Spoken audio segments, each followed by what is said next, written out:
back up too.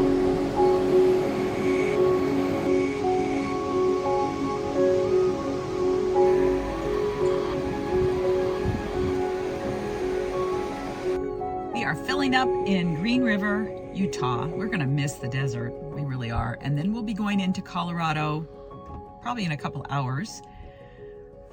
US 6 pretty much follows Interstate 70 from here, like all the way to Denver. But we are meeting up with someone today in Colorado, in Silverthorne. And I'm not sure what we're gonna stop and see, but you'll know it as soon as we do. We think this is the old US 6 route. There's a closed up motel over there. And some more, there's another hotel there. Old houses.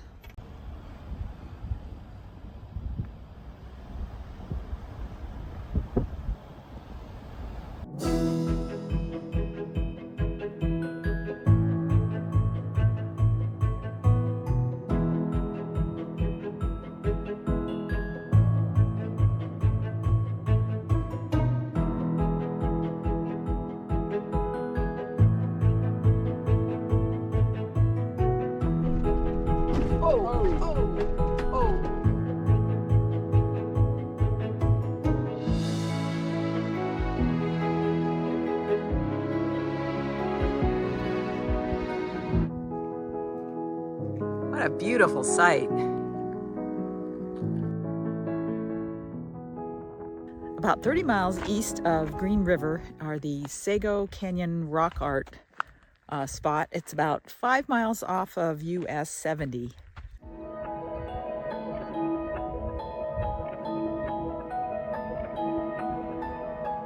Keep going around the bend and oh, there's a nice rock panel.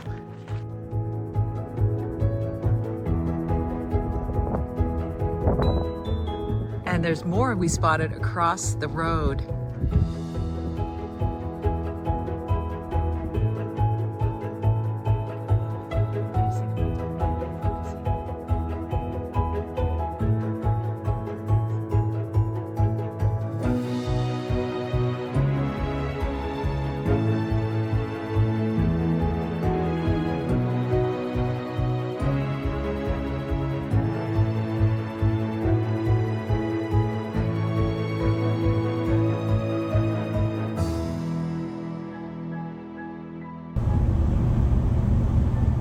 Welcome to Colorado. Take third exit to I-70. We stopped briefly at the Fruta rest stop where it has a visitor center. And this is Highway 6 actually comes off here. We're not sure how far it goes off on a detour, but we're going to check it out. But it mostly follows 70. I want to let folks know that we're not going to spend much time in Colorado because it's mid-May and most campgrounds don't open until June. Obviously, there's still snow, it's mud season, all kinds of muck out there. Okay, what'd you get? I got... They don't have a map of 6, do they? No, they have Nobody a Colorado does. road map. Nobody has a map of 6. There's a Dragon Trail, Historic Rocks Art. I have no idea where it is in the state, but I got it. National Parks in Colorado. Okay, good. Colorado State Parks. Explore Colorado. Okay. From the visitor center, you can see the Dinosaur Museum, so we're going to go check it out real fast. Dinosaur Journey. Probably a ton of kids in there because it's that time of year. We think this would make a hell of a camper. Really, if somebody pulled up in that. I'd love to pull up to Owen and Lynn and that's it.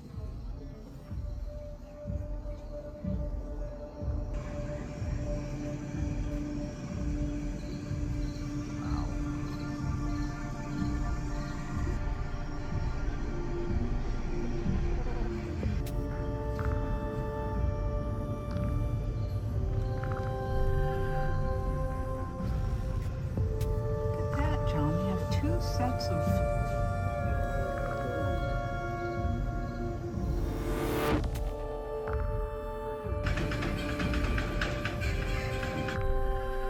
reminds me of the 1971 Northridge quake. I was in high school. It cracked the floor in our high school gym. Thanks.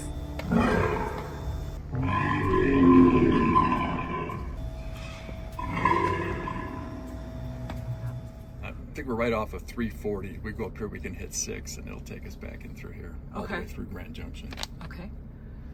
Here's some snacks for us.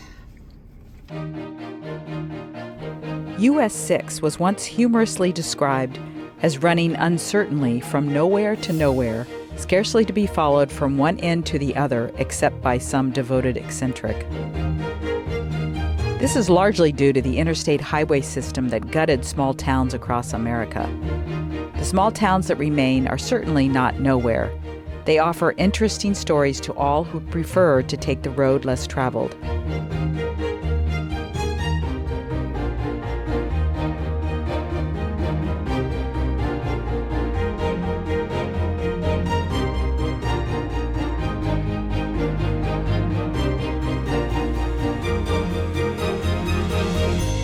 However, 6 can be hard to trace, as it often gets gobbled up by newer highways and interstates.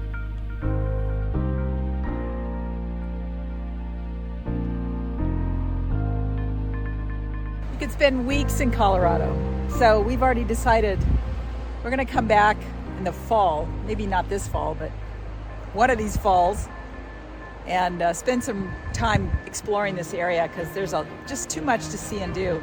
And we don't have that much time.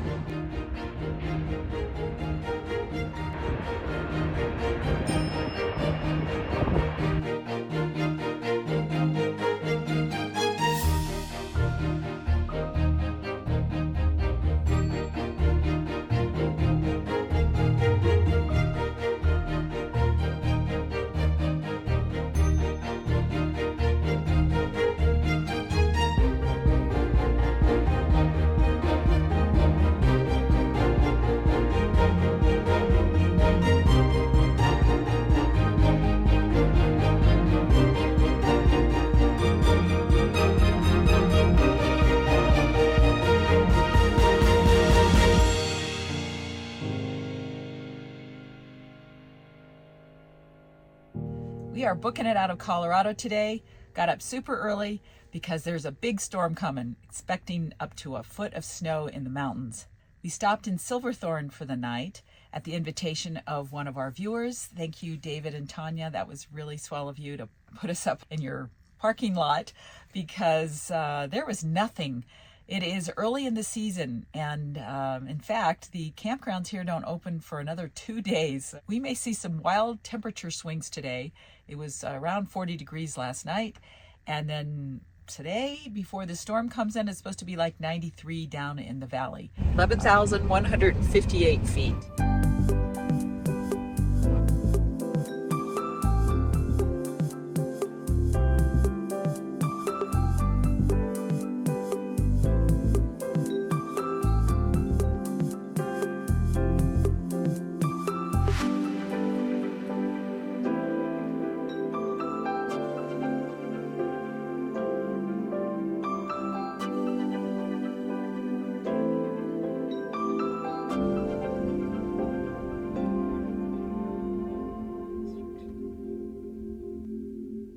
It's a good place to point out that Colorado is supposed to be the broken windshield capital of the world. I know this because I got a broken windshield in Colorado once. But we just passed this huge gravel producing place, and there are gravel trucks everywhere, including the one in front of us. And that last guy we saw had a sign on the back that said, "Not responsible for broken windshields." Like, yeah, right. So if you ever rent a car, get the insurance for the windshield. Clear Creek Canyon Park. Oh, they're putting in new guardrails. It's very, very bike friendly. That is really sweet. Trails everywhere. An incredible bicycle town. You can see the Coors Brewery right there. Coors. Little guys, watch out, they might run across the road up here. 3 of them.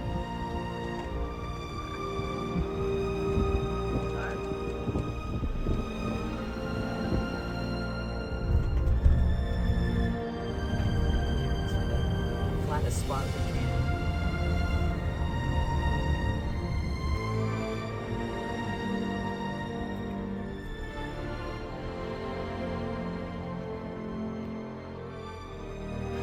Try out Annie Oakley.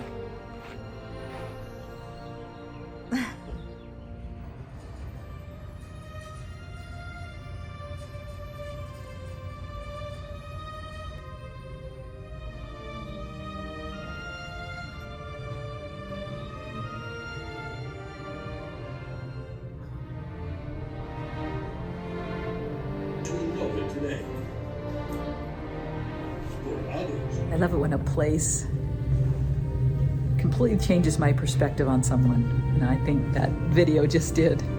It's not the Buffalo Bill that I thought was Buffalo Bill. It was good. Buffalo Bill's last show outfit.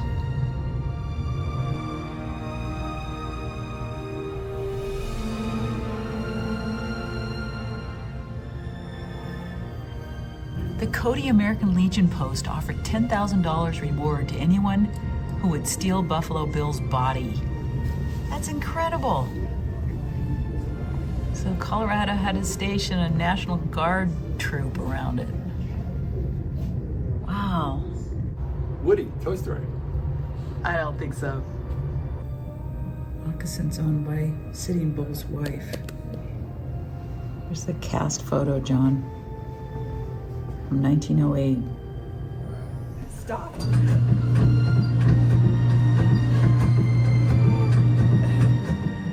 There's something I didn't know, that the image on the buffalo head nickel is that of Irontail, a friend of Cody and a performer in the Wild West. And of course, we are on the Grand Army of the Republic Highway.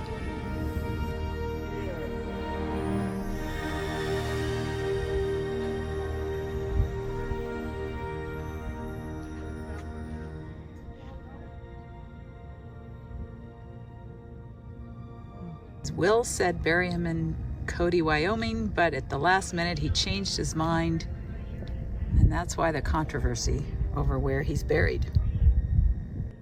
Museum is definitely worth it. Make sure you see the film, really good film, and then you can walk up to the gravesite. But the tip is, do not come up the really steep, windy road that we did. Oh, that was kind of spooky. Lots of cyclists too, so that makes it even more scary. The lady in the museum said to take the other route, and we said, what other route? And she gave us some directions. So we're gonna go down the safer way. And of course I bought a t-shirt. It was super soft and, you know.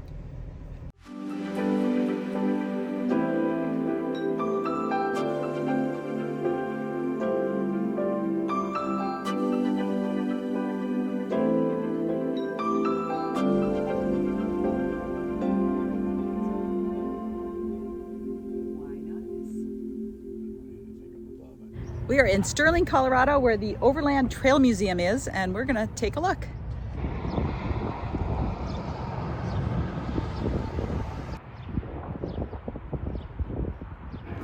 Accepting well-being of if you're sick or displaying symptoms, come back later.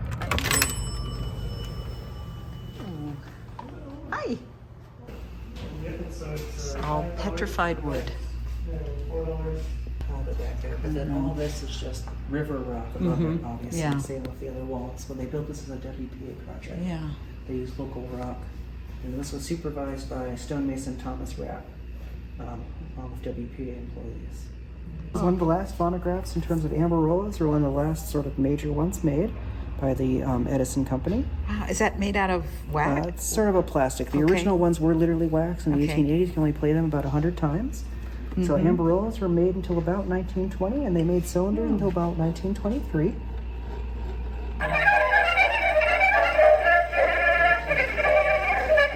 Does anyone still make those?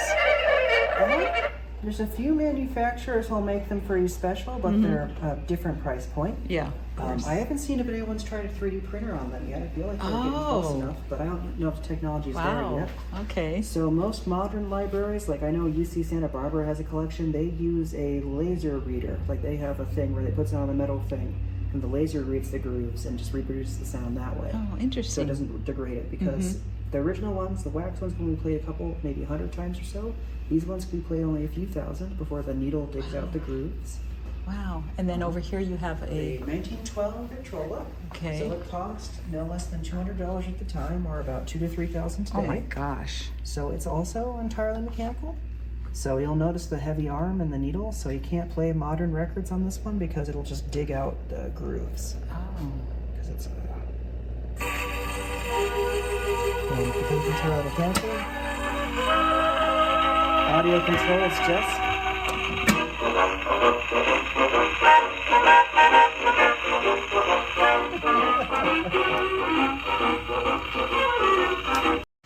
Man, incredible detail on that. She was married in 1855, part of her wedding suit. She was a tiny lady. This place just goes on and on. It's amazing.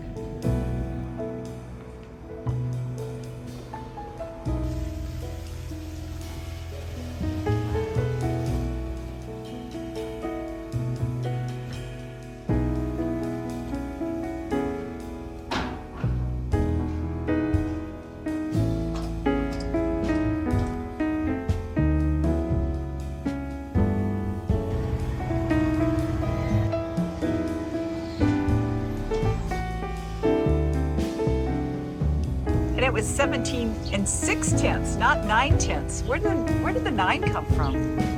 Where did any of the fractions come from?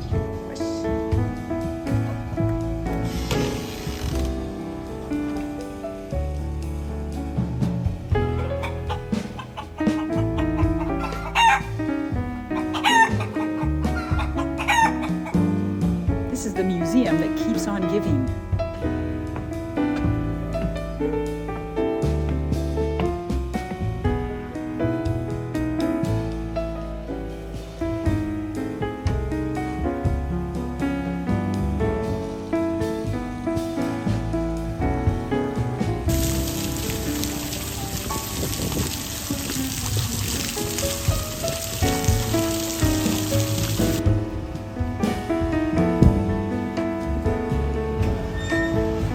Miles east of here.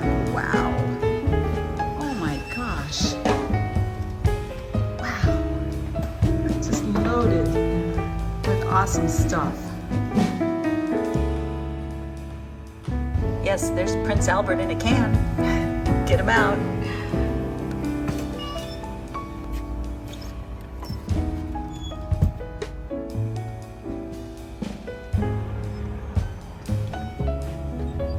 Look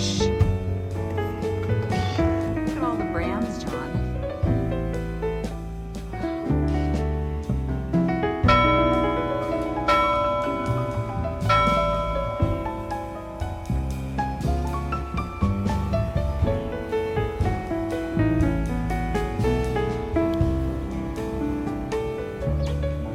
Into Holyoke.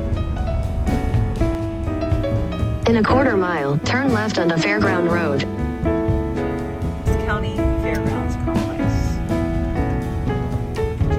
Pedestrian and bicycle crossing. Wow, there's even a bike trail there. Wow. Huh. Center Park, nice park. Nice park.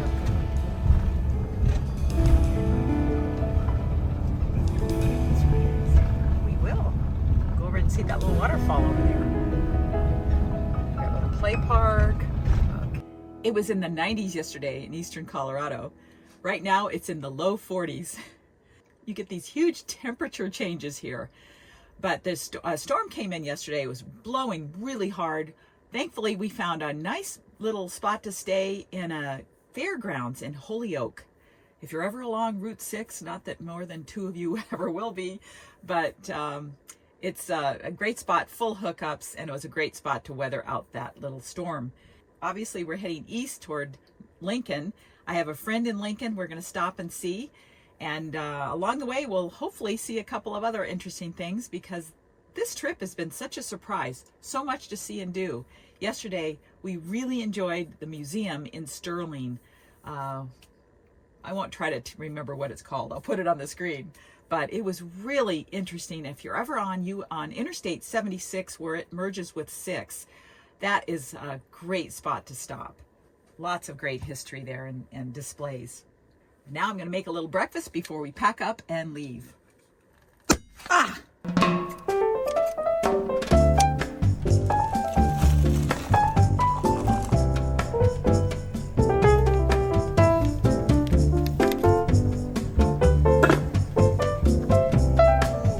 Nice. Check the temperature. Yep. Done.